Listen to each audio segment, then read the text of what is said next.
स्वागत है आपका इस वीडियो में। बेसिकली आज हम देखने वाले हैं बायोलॉजी के एक एनिमल टिश्यूज़ के बारे में। तो चलिए शुरू करते हैं बिना किसी देरी के। तो जहाँ तक आपको पता है कि टिश्यूज़ क्या होते हैं, पहले ये समझो। टिश्यू मतलब अभी तक आपने डेफिनेशन पढ़ते होंगे। टिश्यू ऊतक क्या होते हैं, तो वह होते हैं कि जिसके क्या होते हैं, संरचना और कार्य समान हो, उसे हम क्या कहते हैं, ऊतक कहते हैं। कोशिकाओं जब मिलते हैं तो। लेकिन नहीं, अगर आप एनिमल टिश्यू की बात करें, अगर जंतुओं में विशेषकर ऊतकों की बात करें, तो जंतुओं में ऊतक की परिभाषा बहुत ही सरल नहीं रहती है, बल्कि यह बदल जाती है। जैसे कि इसका ऊतकों का परिभाषा हो जाता है, संरचना तो समान होना ही चाहिए, कार्य भी समान होना चाहिए, लेकिन उसकी उत्पत्ति जो है वो भी समान होनी चाहिए। ठीक है। एनिमल में टिश्यू की परिभाषा क्या है कि टिश्यू हुए हैं जिसकी समान संरचना, कार्य एवं उत्पत्ति समान हो, एक जैसा हो। अब उत्पत्ति से तात्पर्य है यहाँ पर जब कोई भी बच्चा बनता है माँ के गर्भ में, तो उस टाइम जो हमारे 3 जर्मिनाइल लेयर होते हैं, उससे जो ऊतक का निर्माण होता है उसकी बात कर रहा है। खैर ये हम आगे वाले टॉपिक में देखने वाले हैं, लेकिन आज हमारा जो मेन फोकस होगा ना, वह एनिमल टिश्यूज़ होगा। तो ह्यूमन के अंदर, मानव के अंदर में 4 तरह से एनिमल टिश्यूज़ को क्लासीफाई किया गया, यानी कि बांटा गया है।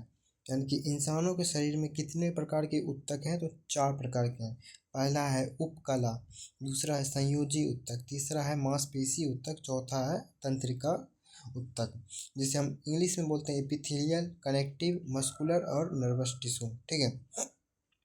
अब हम चारों को एक एक करके पढ़ने वाले हैं और यहाँ से बनने वाले सारे क्वेश्चन को भी अटेम्प्ट करेंगे। और अगले आपको नेक्स्ट पार्ट में इसका क्या बोलते हैं, तो बोले तो क्वेश्चन आंसर आपको करवाया जाएगा। ठीक है, इसलिए अभी आप ज़रूर पढ़ें। पहला है एपिथेलियल टिश्यू, यानी कि उपकला ऊतक। ये क्या होता है, बेसिकली बॉडी के बाहरी अंग एवं खोखले ऑर्गन के बाहरी एवं आंतरिक परत का निर्माण करता है। कौन? यह उपकला ऊतक। बॉडी के बाहरी अंग बोले तो हमारे शरीर का बाहरी त्वचा जो है वह किससे बना है, वह बना है उपकला ऊतक से। हमारी त्वचा एपिथेलियल टिश्यूज यानी उपकला ऊतक से बना है। और यहाँ है दूसरा कीवर्ड क्या है, खोखले ऑर्गन्स।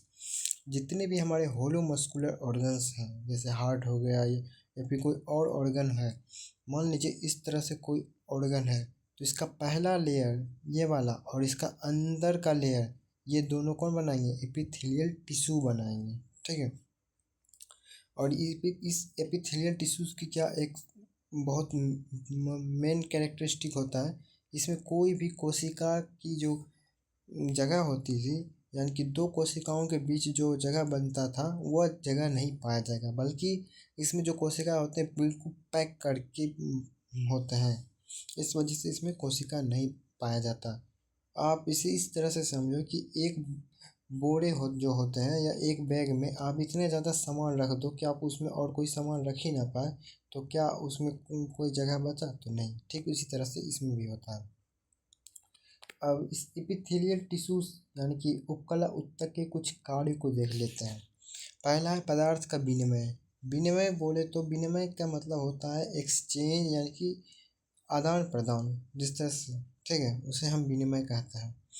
दूसरा है बॉडी को प्रोटेक्ट करना। बॉडी को अब यह कैसे प्रोटेक्ट करता है, हमारे शरीर की बाहरी त्वचा जो बनाती है यह एपिथेलियल टिश्यू, यह हमें किस चीज़ से प्रोटेक्ट करती है, बहुत सी चीज़ों से। जैसे यूवी रेस से हमें प्रोटेक्ट करती है, बाहर के जितने भी बैक्टीरिया होते हैं उससे हमें प्रोटेक्ट करने का कार्य करता है, हीट को मेंटेन करने का काम करता है।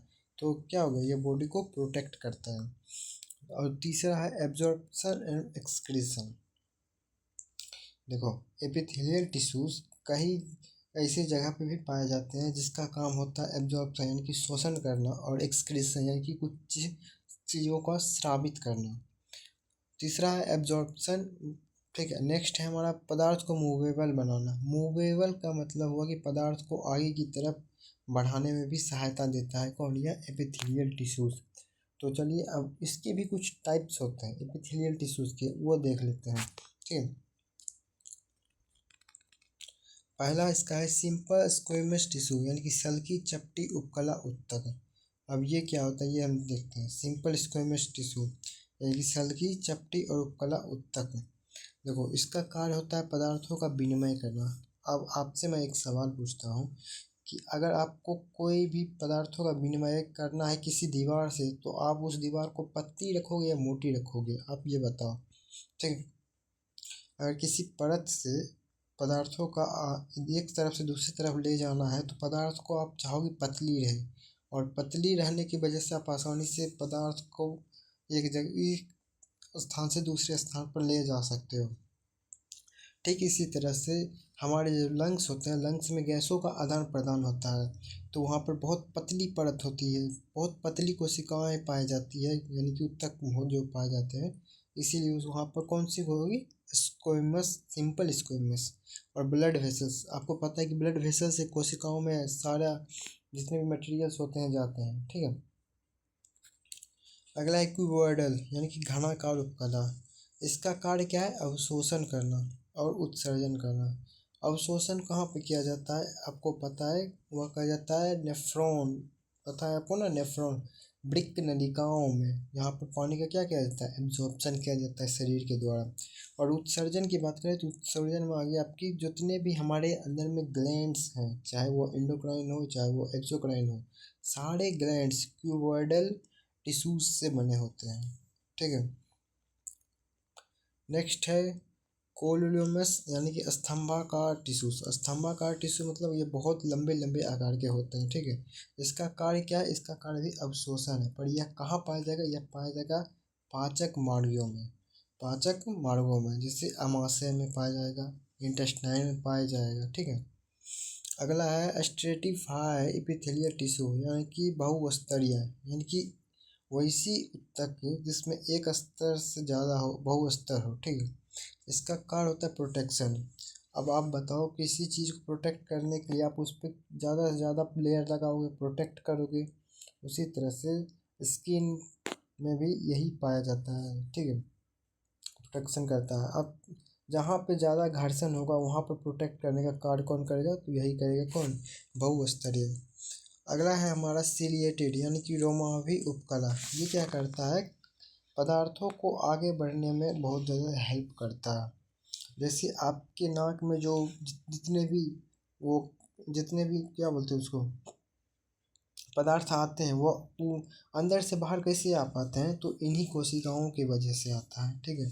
यह फैलोपियन ट्यूब में जब मादा का वो जो अंडाणु होता है, वह उस जगह तक कैसे पहुंच पाता है, वह भी इसी ऊतक की वजह से पहुंच पाता है। एक यहाँ पे मेन नोट पॉइंट करके आप लिख सकते हो। ठीक है। कि टिश्यू में ब्लड वेसल्स नहीं पाया जाता, यानी कौन से टिश्यूज़ में, एपिथेलियल टिश्यूज़ में ब्लड वेसल्स नहीं पाया जाता।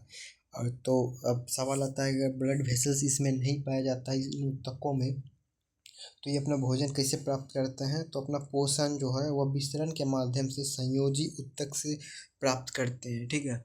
ये हमारा जो जो होता है, ये होता है हमारा कौन सा, एपिथेलियल टिश्यूज, उसके बाद होता है संयोजी ऊतक।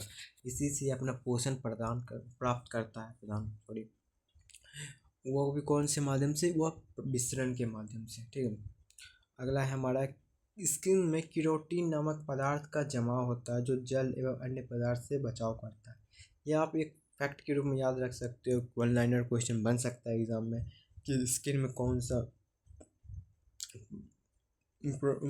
सा पदार्थ जमा रहता है, वह केरोटीन रहता है। ठीक है। आई होप इपिथेलियल आपने समझ गया होगा, आशा करते हूँ आप इपिथेलियल टिश्यू आप समझ गए होंगे। अगर हमारा नेक्स्ट टॉपिक कौन सा होने वाला है, वो होगा संयोजी ऊतक। तो मिलते हैं अगली वीडियो में, तब तक के लिए जय हिंद। आप सभी भी इस वीडियो को ज़्यादा से ज़्यादा शेयर कीजिएगा। ठीक है। मिलते हैं अगली वीडियो में, तब तक के लिए धन्यवाद।